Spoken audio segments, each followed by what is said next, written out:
আসসালামু আলাইকুম। ইউনিক স্কুলের পক্ষ থেকে আপনাদেরকে স্বাগতম। গত পর্বে আমরা NAND গেটের স্কিমেটিকটা ড্র করেছিলাম। আজকে আমরা এই স্কিমেটিকের সিম্বল কিভাবে ড্র করতে হয় সেটা জানবো। তো স্কিমেটিক কিভাবে ড্র করতে হয় এর জন্য তো আপনাদের প্রিভিয়াস ভিডিওটা দেখতে হবে। আজকে জাস্ট আমি এখান থেকে কন্টিনিউ করব।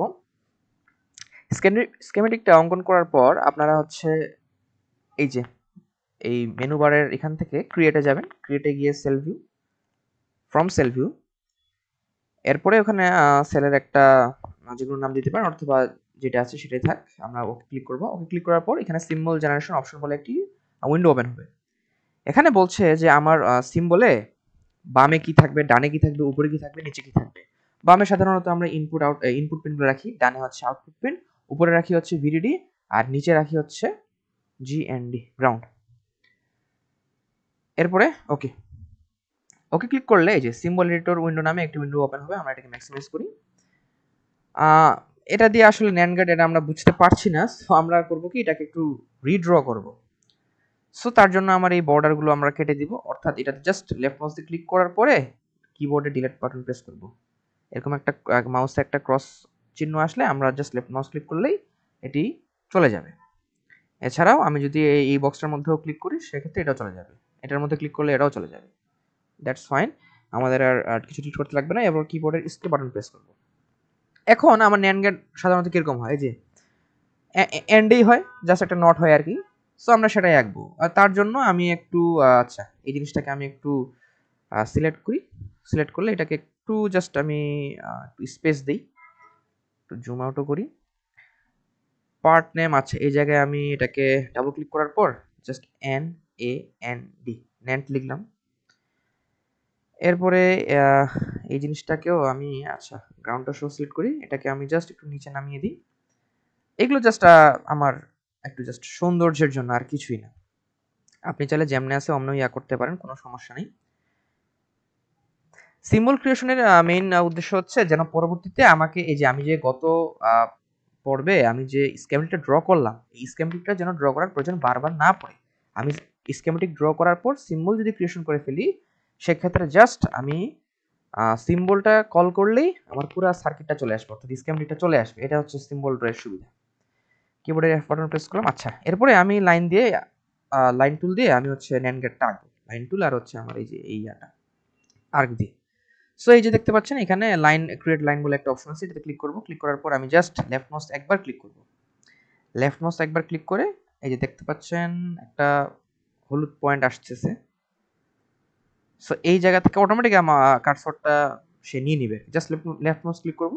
ক্লিক করার পর ধরে উপরে উঠবো, আরেকবার লেফট মাউস এই পর্যন্ত যাই। এরপরে আমি যদি মানে চাই যে এখানে শেষ হোক লাইনটা, তাহলে আমি ডবল লেফট মাউস ক্লিক করব, মানে দুইবার লেফট মাউস ক্লিক করব। ফাইন। এরপরে আবার নিচে আনতে হবে, সেক্ষেত্রে আবার এই লাইন টুলটা নিব, মানে ক্রিয়েট লাইন অপশনটা নিব। এটাতে ক্লিক করার পর আবার এখানে যাব, গিয়ে লাইনটা ড্র করব। একবার লেফট মাউস এখানে আসে, দুইবার লেফট মাউস ক্লিক করব। ওকে। এরপরে আমার আর্কটা ড্র করতে লাগবে। আর্ক ড্র করার জন্য এই যে ক্রিয়েট আর্ক, লাইনের পাশে যেটা আছে ক্রিয়েট আর্ক, এই পয়েন্টে একবার লেফট মাউস ক্লিক করব, এই পয়েন্টে একবার লেফট মাউস ক্লিক করব, বাস শেষ। এরপরে আমি জাস্ট মাউসটাকে মুভ করব, কোনো বাটন প্রেস করব না, জাস্ট মাউসটাকে মুভ করব। মুভ করার পর আমার যতদূর মনে হচ্ছে যে ঠিক আছে, আমার কতটুকু আর্ক দরকার আমি ততটুকু আর্ক নিয়ে জাস্ট লেফট মাউস ক্লিক করব, একবার শেষ। ওকে, দ্যাটস ফাইন। আমি ডিসলাইড করব হচ্ছে এসকেপ বাটন প্রেস করে। আমি এই জিনিসটাকে একটু সরায় দিই, আপাতত এদিকে রাখলাম। এরপরে আমার এখানে যেহেতু NAND গেট, সো একটা নট গেট অ্যাড করতে হবে না। নট গেট অ্যাড করার জন্য তো আমার একটা গোলা লাগবে, অর্থাৎ সার্কেল লাগবে। সো সেক্ষেত্রে এই যে ক্রিয়েট সার্কেল এটাতে ক্লিক করব। ক্লিক করার পর আমি আনুমানিক, এটাতে এক্সাক্ট হইতে হবে এমন না, কারণ আমার এটার ভিতরে তো স্কেমেটিকটাই থাকবে। স্কেমেটিক তো অঙ্কন আমি করেই ফেলেছি, এটা জাস্ট একটা সিম্বল। জাস্ট আনুমানিক এখানে ক্লিক করে জাস্ট একবার লেফট মাউস ক্লিক করে মাউসটাকে মুভ করব। মুভ করলে এখানে বলবে যে কতটুকু সার্কেল চাচ্ছি। মন মতো হলে আমি জাস্ট লেফট মাউস আরেকবার ক্লিক করব, শেষ। এরপরে এসকেপ বাটন দিয়ে ডিসলাইড করব। এরপরে ভি আউটের যে ইয়াটা আছে, টার্মিনালটা আছে, এটাকে জাস্ট আমি ধরে এখানে আমি লাগিয়ে দিব, শেষ। এরপরে আমি যদি চাই ভি আউটটাকে আমি বাইরে বের করতে পারি, জাস্ট ভি আউটটাকে সিলেক্ট করে লেফট মাউস সিলেক্ট করে গ্রাউন্ডটাকে আমি চাইলে হচ্ছে এই বাইরে বের করতে পারি।